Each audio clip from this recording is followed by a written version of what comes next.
We're gonna go and try to turn these into some really big fish. I'm super excited. We got a target species in mind, but you never know.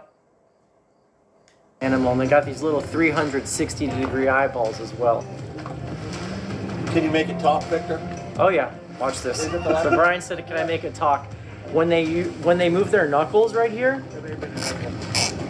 they use this and they make noise underwater, and I think it's to scare off predators or just fish. I don't know if they use it for mating, for what, but pretty interesting. When you take the knuckle, he's got a little joint here, and when you hear this underwater, a lot of times it's a dead giveaway that there's a lobster underneath that rock. We're gonna go and try to turn these into some really big fish. I'm super excited. We got a target species in mind, but you never know. When you're dropping big baits like that, a big grouper could eat it, sharks, you never know. I mean, it just the fact of using a lobster as bait is just, I think, pretty crazy to people because it's not something that's very common. You can only do it during lobster season, so we're going after some big ones tonight. Mind you, I'm doing a recording of a recording. Gotta use big bait for big fish, boy.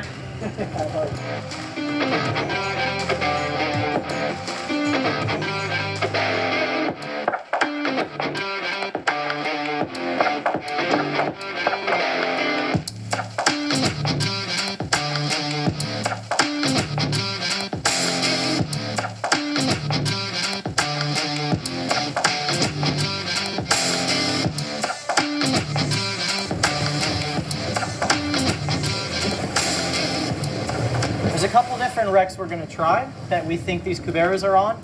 And the reason we're trying this time of year, number one, their favorite food is a lobster.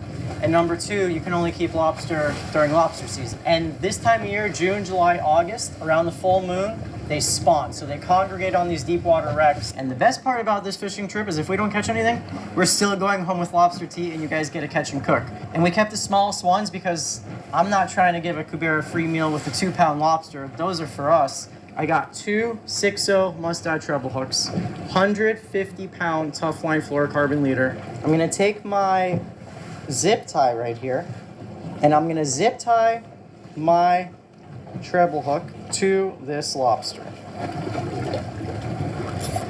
At what point? Right there, right at the knuckle. Pull it tight. Okay. So you guys see we got one big treble hook right there by his knuckle. And then we're gonna do another treble hook, and this treble hook is gonna actually go in the lobster's tail. Just like that.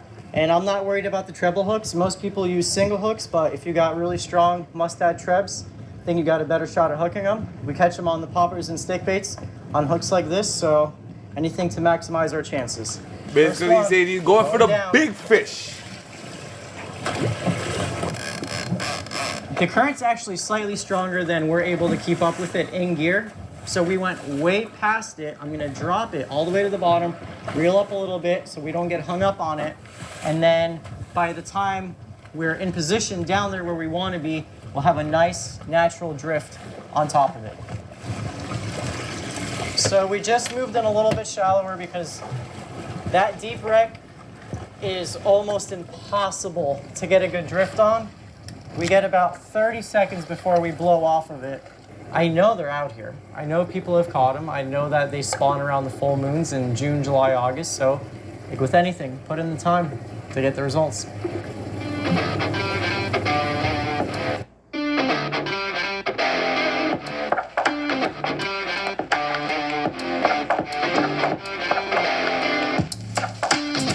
Well, guess what? I kept letting out anchor line, trying to get closer to the wreck until there was nothing left in my hands. And so we lost our anchor. And it's unfortunate, but hopefully a lucky diver will find it and he'll have a nice length of anchor chain and a new anchor and some line. This is a very well-known wreck, so I'm not worried about it being down there. Some diver's gonna find it and put it to good use, but spirits are still high and we're gonna catch them. We just gotta keep going. We gotta keep dropping, and we have no choice but to drift now. Anchoring is clearly not an option because we just lost it. We spent 2 nights fishing our local waters, dropping those live lobster with little to no success. Lost anchors, tons of current, bad weather, pretty much everything was working against us. I don't know about you, but as a fisherman, trying new things has to be one of the most rewarding aspects of the game for me. Regardless of the outcome, knowing you put in the effort is what keeps me going. And this story doesn't end here. My buddy Cody, who's a charter captain out of Key West, Florida, called me and asked me if I wanted to get some redemption on these fish. So we headed down to the Florida Keys, which are known to have a much larger and consistent population of these spawning Cubera snappers.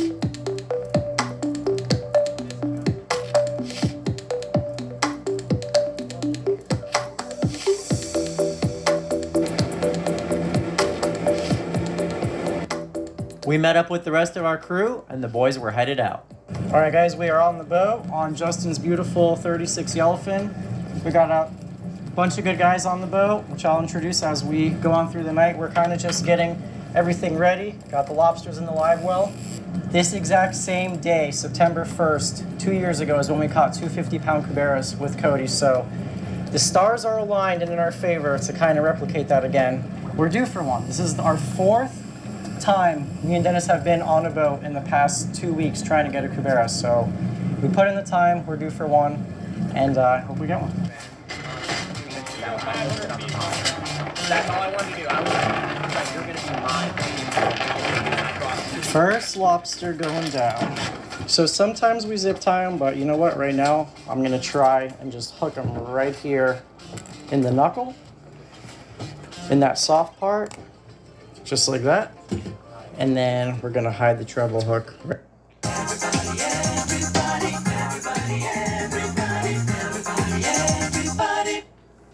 All right, Nick and I got to the boat launch really early today, launched some kayaks, and we were out on some really flat. Right here in the tail. Oh, it doesn't like that. 2, 3, 4 pound lead depending on the current. And dropping our lobster down slowly so that way it doesn't spin on the way down. So when we're doing this, we're looking for that rod tip the entire time because like John's rod just got hit and it was one big smack, and if you miss it, you might be down there and your lobster's crushed. So the reason that we're targeting these fish is because they're spawning, right? So around the full moon every year, July, August, September, all these Cubera snappers gather around the near shore and offshore wrecks. And when that moon rises, I think that they could see better, they probably get in the mood, and that's probably when they start their spawn, they get more active. So our rods are starting to get a little bouncy. John finally got that hit, and it's all right after that moon came up. No way, he ate it on top, huh? Set it.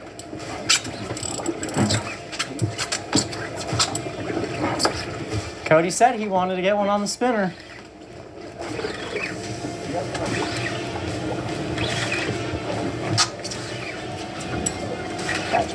Hasn't pulled a lick of drag, huh? A lot of slack out. He's stressing over There's a there. snapper. It's a big boy. It's attacking me here. I mean, it could be a 15-pound fish. I'm not sure what it is. Probably more than that. Definitely a saltwater fish. This is why I love this guy. We're right here now. Maybe this is the way. They don't feel, they feel comfortable with the spinner. I don't know. Picture. They don't have that big lead. We got way more of them like that. Yeah. How heavy is he, Cody? 25? 15 to 20 pounds? Did he smack it? Like, did he bite it real hard? I mean, he just picked it up. And just ran? Yeah, it's getting a little better now. I think you just had so much slack on it. So much slack out. I think it helps that you have so much bow in your line. He's kind of already up. When you're straight up and down, you can't pull on him as hard. Yeah, that's him. That's him. This big head shakes. Kicking. Man, it's been a while since I've Can caught a he big pull fish. it out? Is he You're gonna sweating, burst the dude. line? Is he You're gonna, sweating. Yeah. Is he gonna escape? What's gonna? What do you think? Is he gonna So make high, it? how high Yep. up you think See, you were? hear that running? He's running 150 again. probably. There was. He's running again. We are very close to the wreck. Can Because he I'm yak it? Can he yak it? There he is. Can That's he him. yak it? Can he spit him out? Big one. Can he spit him out? It's a real size one. Ah, boy, ain't that big. Oh, but oh yeah, that's a big boy. Ooh, tongue Nice out job, and Cody. some. Oh gosh. Hey. Good job. Challenge of the gods. Hey, It's always good to try something new, huh? Uh-huh. on the You just created a new fishery, man. On the spinning rod.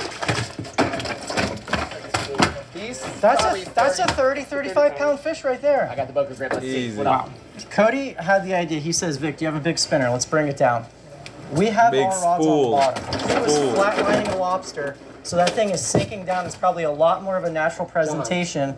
And he's like, oh gosh, I just got hit. Started ripping line, and yeah, got him in the boat. Look at the scale.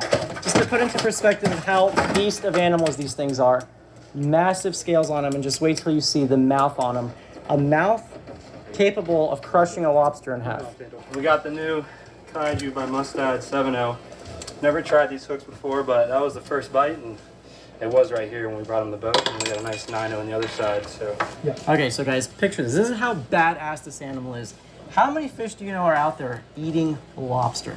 A whole lobster. A lot of people think we're crazy for using them as bait, but this is a once-in-a-lifetime kind of fishery. It truly is a special fish. My favorite fish in the entire world. You guys know I brag about them all the time. Just the fact that they're so smart, they're hard to fool, the bait, everything about these fish is just off of the chain.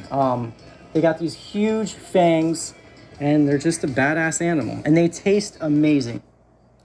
Somebody tell me if these guys ain't mixed with the freaking piranha family, because them teeth ain't no normal teeth for no goddamn snapper. I'll tell you that much. And me come from yard. So them teeth, they no snapper teeth, you know, brother. Me I tell you, them teeth they name, yo, me need to eat a nigga teeth. You feel me? Them teeth they name, hey, welcome to the Jurassic Age teeth. Them teeth they name, bruh, if you knew who the hell you were playing with, you do not want a bite off of me teeth. Them teeth they name, yo, brother, you better comprehend yourself before me have to take a bite off of your sentence. Them teeth they name, brother, you better check yourself before me bite off yourself. Yo, them teeth they name, bro. If you know what teeth name, them when they name so fresh and so clean, clean, clean. If you know what teeth name, them teeth they name, yo, if you're smart enough and you have intelligence, put me back in the water now before me have to put me head in the side of your neck. Type of teeth. You feel me? Anyways, I'm gonna end the video here. Like, summon, subscribe to the channel. It's your boy, B-diz, H, as always. Keeping it busy. Look a bit of piranha teeth. Look a bit of snapper face. But yo, we're gonna finish this on another day. Out. Love it. Peace.